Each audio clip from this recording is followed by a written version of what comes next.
It's good to be here on a Sunday morning. I'm usually not in Sunday school down here. But let me get this together. So the theme for over this summer, or sort of the topic, as you'll probably know, is seriously ridiculous. And you talked about what? Talking donkeys last week? I saw that on the schedule.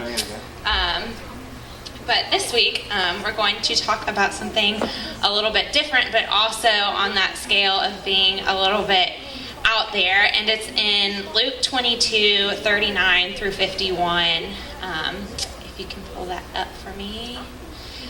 So if y'all want to just read through this as I'm saying it out loud. Then, accompanied by the disciples, Jesus left the upstairs room and went as usual to the Mount of Olives. There he told them, "Pray that you will not give in to temptation." He walked away about a stone's throw, whatever that is, and it probably depends on who you are, 30 paces, and knelt down and prayed, "Father, if you are willing, please take this cup of suffering away from me.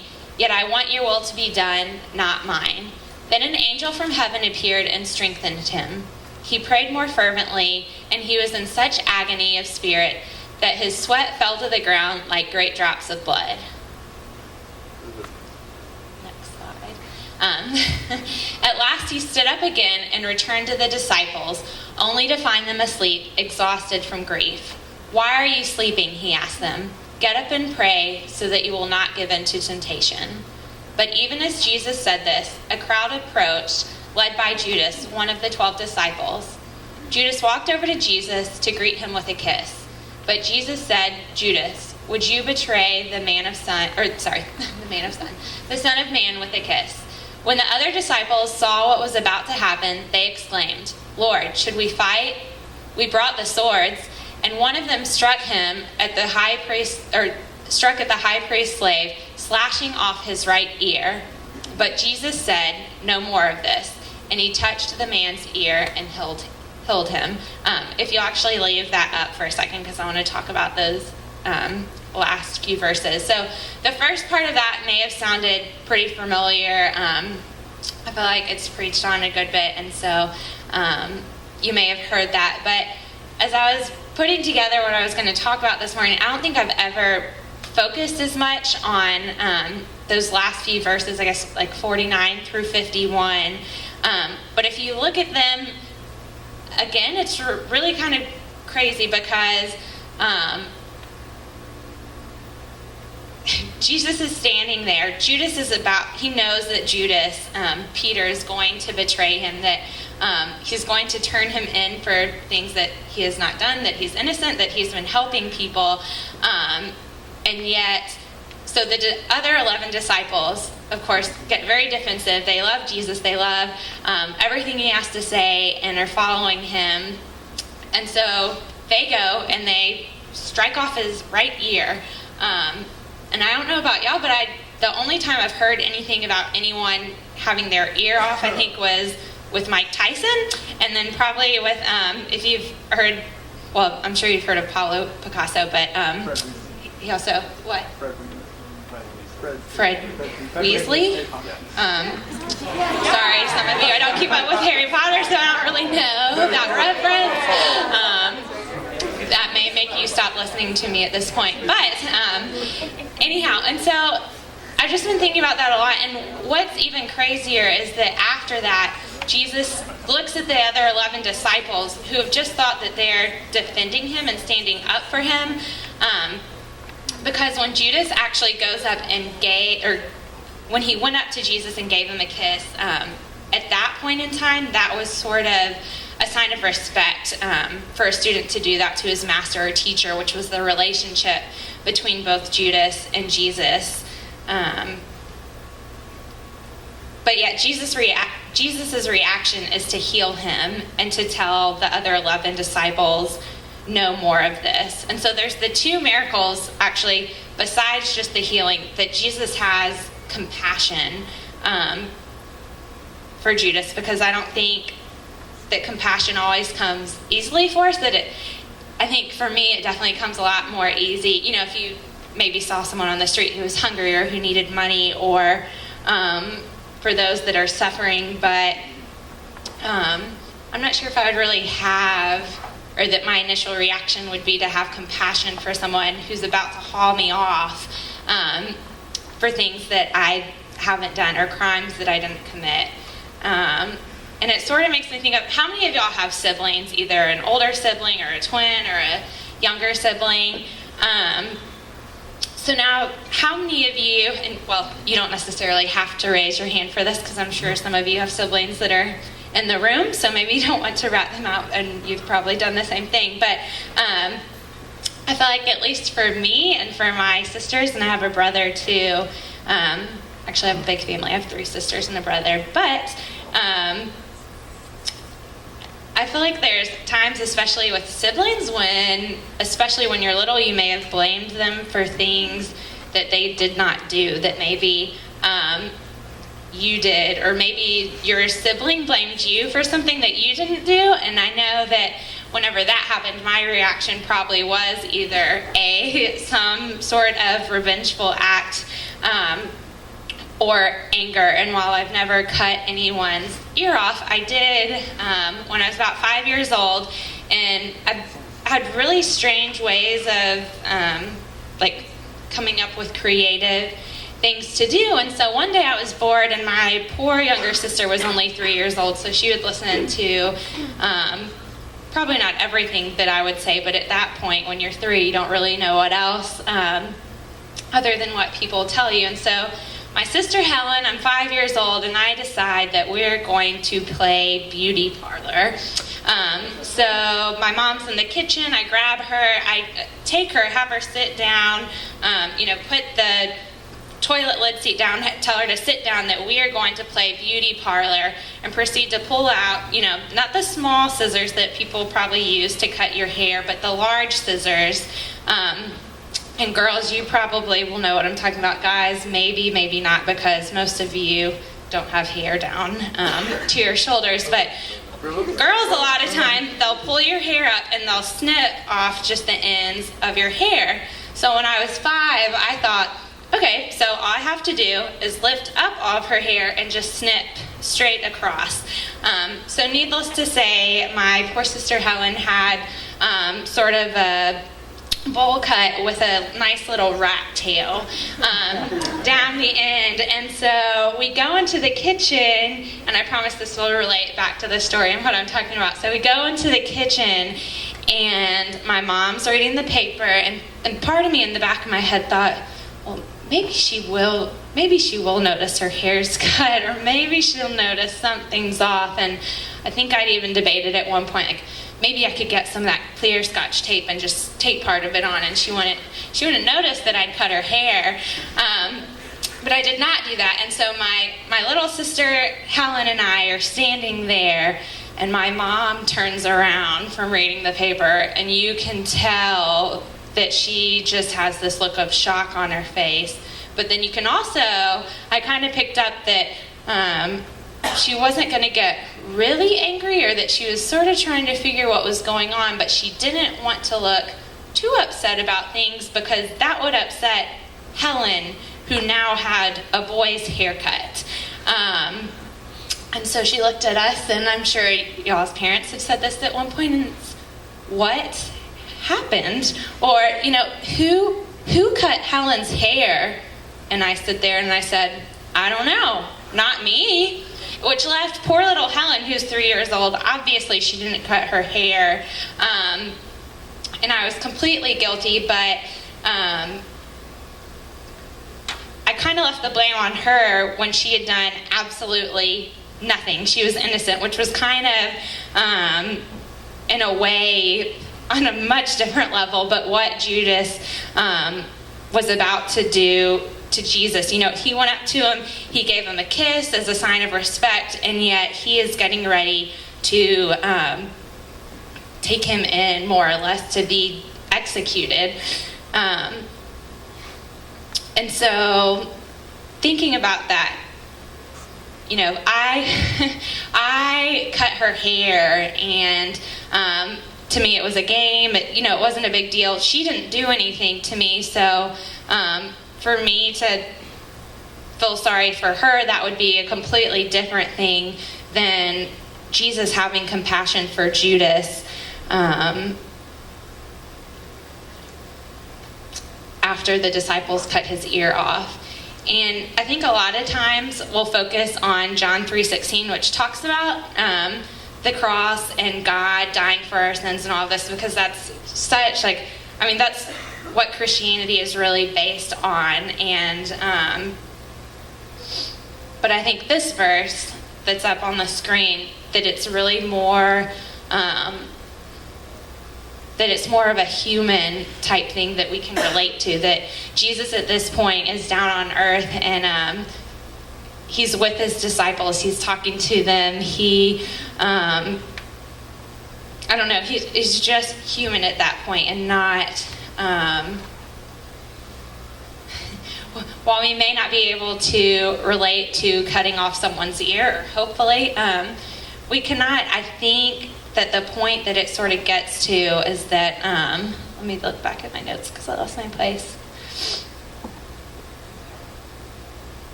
That, if someone were trying to put me in jail or, kill me for something that I didn't do, I don't think that my reaction, or that I would, if my friends took the incentive to cut off whoever's ear who was wanting to take me to jail, or like I said, kill me, I'm not sure that I would go back and get upset and look at them and tell them no more of this. I think I'd probably look the other way, and that I would let it pass by. But yeah, Jesus has mercy on Judas. He forgives him. And then even a little bit more outrageous than that, he stands up for him when he says no more for this. And Jesus knows, like I said, that he's going to betray him and that he's going to mess up. But he looks at his other disciples like, what are you doing? Why would your reaction be to do something against this guy who's about to do, he's one of my friends, yet he's getting ready to do something to me. Why would you cut off your ear, or cut off his ear? And so he somewhat sort of punishes the 11 in a way, that he gets onto them. He doesn't get on to Judas. Well, at the very beginning of this, he sort of does, because he asked him about betraying him. But at this point, after the disciples have taken it upon themselves to handle things with Judas in a much more revengeful way, and yes, they're trying to stand up for Jesus, but Jesus also makes that point of, what are you doing? That this is not how I would act. If you did something against me, I'm not going to slice off your ear. I'm not going to try and make things even, which is what you're doing by your actions. That you should have compassion on your brother, on your disciple, on Judas, who's your friend. God realizes that Judas is imperfect, and his point is that we shouldn't be hurting others, even if they're hurting us, which is hard, or they continually annoy us, or are hurting others around us, that we should still have compassion, or show compassion to those people, and be able to forgive whoever it is. And that we shouldn't hold people's humanness against them, because we are in fact human ourselves, and that we're all imperfect, and that we all make mistakes. We may not make the same mistakes sometimes. I know it's easy, especially for me sometimes with my friends, especially the people who I'm closest to, like if they do something that maybe I don't agree with or isn't the same, and it wouldn't necessarily even have to be something bad, that if it's not something that I would necessarily do, it's easier for me to hold that against them than maybe something else, where I've slipped up, but then it's a lot easier to have compassion on someone like that when it's the same situation. And so, while we may not turn in our innocent friend or cut off someone's ear or cut off our sister's hair, I feel like we all do still make mistakes. And honestly, it's taken me a while to realize this, but I think it's so freeing when you realize this, and that especially, well, I'll get to that actually in a second, but that just one of the biggest joys in life is knowing that we don't have to judge others, that we're not called to do that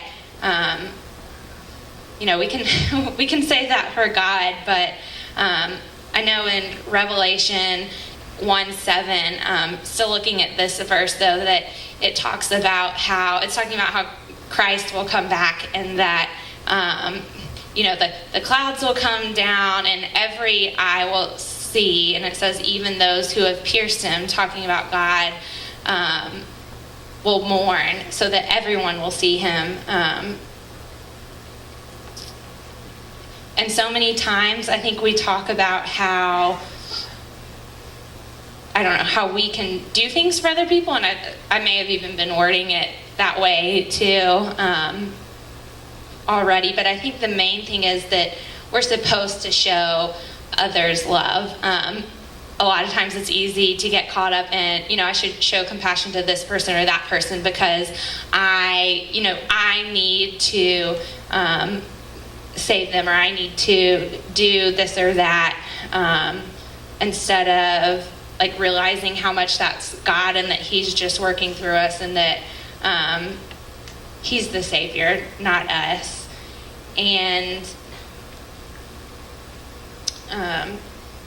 so yeah, that's something that I think it just took me a little while to realize, that that I can only let God work through me. I can't make God work. I can't force God on people. And that in itself is showing compassion, although it's slightly different, showing that compassion to people, and that I get to love others, that in itself is a gift, even if it is hard, whether it's for friends or family or people that we don't even necessarily know.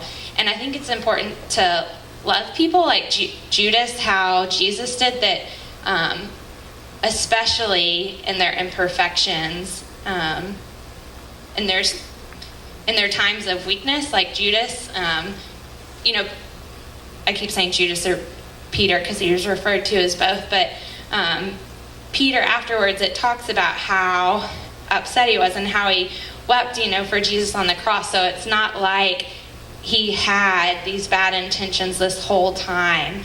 And so I think especially for me, that when I need the love of God, that's when I need the love of God most. If I am in a moment of weakness, or in my imperfections, that's when I need his forgiveness, and when I need someone to love me, to not cut my ear off, because if I'm doing something that's hurtful towards someone else, it's probably because I'm hurting and that I need someone to love me. If that makes sense. This whole sort of symbolism of him cutting off his ear, Judas is probably hurting himself, and then they go back and they cut off his ear. They don't show him the love of God, which I think is why Jesus says no more of this, and that he sort of gets offended by it, because he knows, y'all are my 11 other disciples, and you're not showing him the love of Christ. And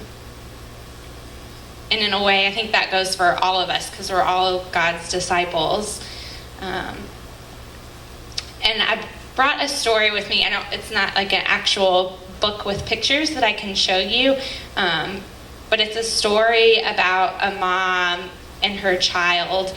And while it's written like a children's book, I'm going to pull it out. I think it's something that reminds us sort of how we are loved, and how we're supposed to love others, even if we're sort of labeled imperfect. And I think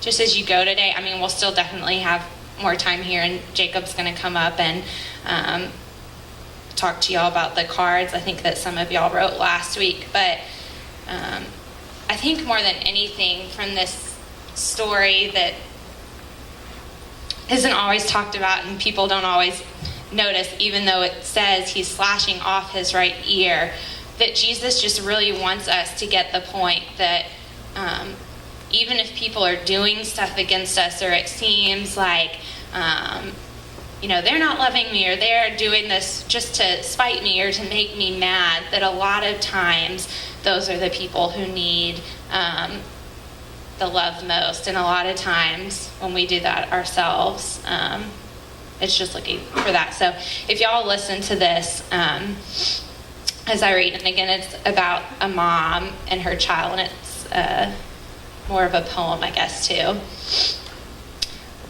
It's called Perfectly Imperfect.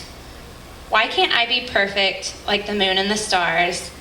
Because you're perfectly imperfect the way that you are.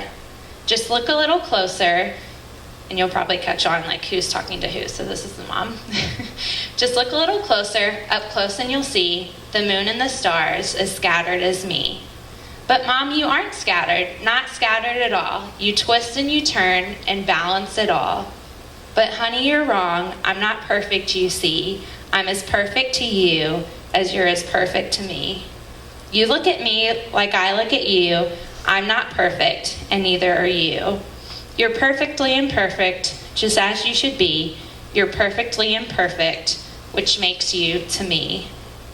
Well, what about the mountains and their beauty and grace? Why don't I see that right here in this place? Look past the noise, the rush of the cars. Look at the trees, the flowers, the stars. The world may not be perfect, but I do see the good. I think God made this place the way that he should.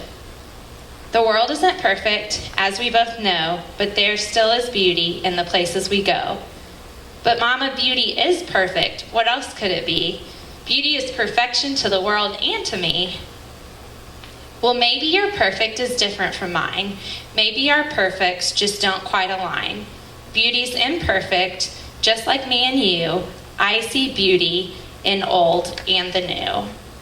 A newborn baby isn't pretty and cute, although they're tiny, little, minute. You might be surprised that they're wrinkled and tight, but to parents there'd be no more a beautiful sight. And think of your grandmother reading in her chair. Do you think she's beautiful with her skin and gray hair? And what about when she scolds you for doing something bad? Do you think she's imperfect for making you mad? Honey, the world isn't perfect, and neither are we. The world is complex in the things that we see. You're perfectly imperfect, just as you should be. You're perfectly imperfect, which makes you to me. You're perfectly imperfect, it's easy to see. You're perfectly imperfect, which is perfect to me. My dear, my child, you're fine how you are. These things you call perfections are gonna take you far. In some distant place, in a place no one knows, there's a place of perfection where everyone goes. It's a place where everyone who's imperfect fits right in. It's a place of beginning, anew to an end. You go as you are, but everyone knows you're perfectly imperfect with all your flaws shown. You won't be judged by the color of your skin, the shape of your nose, if you're fat or you're thin. People will see beauty in the person that you are. These things you call imperfections are going to take you far. Perfect imperfections, that's what we all are. Perfect imperfections who are going to go far. We're perfectly imperfect, just as we're meant to be. We're perfectly imperfect, living lives so purposely. We're perfectly imperfect, it's easy to see. We're perfectly imperfect, which is perfect to me. I just really think there's so much truth into that. Like while it is a mother and her child, that so much of that too relates to God's relationship with us, and how in this particular story God looked at Judas, but he also looked at the other 11 disciples this way. While he may have sort of been scolding them and telling them no more of this, or I think different versions read different ways, and in the Bible that I have, I think it said, I can't even remember how it was worded, but it was slightly different than no more of this, and sounded like he was kind of getting on to them a little bit more. And I think that Jesus realized, they're imperfect too, but I'm going to help them out, and I'm going to help show them the way. And for Judas, I'm going to have compassion. I'm not, while he may be hurting me, all I can do is love him. And all I can do is love the other 11 disciples, no matter what they're doing. And so I hope that if anything, y'all take that away from this morning, and that you'll just remember that perfectly imperfect story too, and that that God really does work in our imperfections, and that I really do believe that sometimes those can be gifts, because a lot of times the things we can't do will steer us towards the things that we really can do, or that God will open our eyes into amazing ways with the things that we think are hindrances that are actually gifts. So if y'all just want to bow your heads, I'm going to pray for us, and then Jacob is going to come up here and talk to you. Lord, I pray this morning, and just every morning, Lord, that when we wake up, that we would just long for you, Lord, and just realize that you can work in us each and every day, Lord, and that that when we're struggling, Lord, whether it is to love our parents or our friends or a stranger or whoever it is that we might run into, Lord, that we would choose your love. We would choose to have compassion for people, to have forgiveness, to have just your boldness, love, that we would have your courage to love others like that, because it's definitely not it's not something that makes sense, and it is something that goes along with that theme of seriously ridiculous, Lord, that your love does not make sense, and that it just pours out on us no matter where we are in life.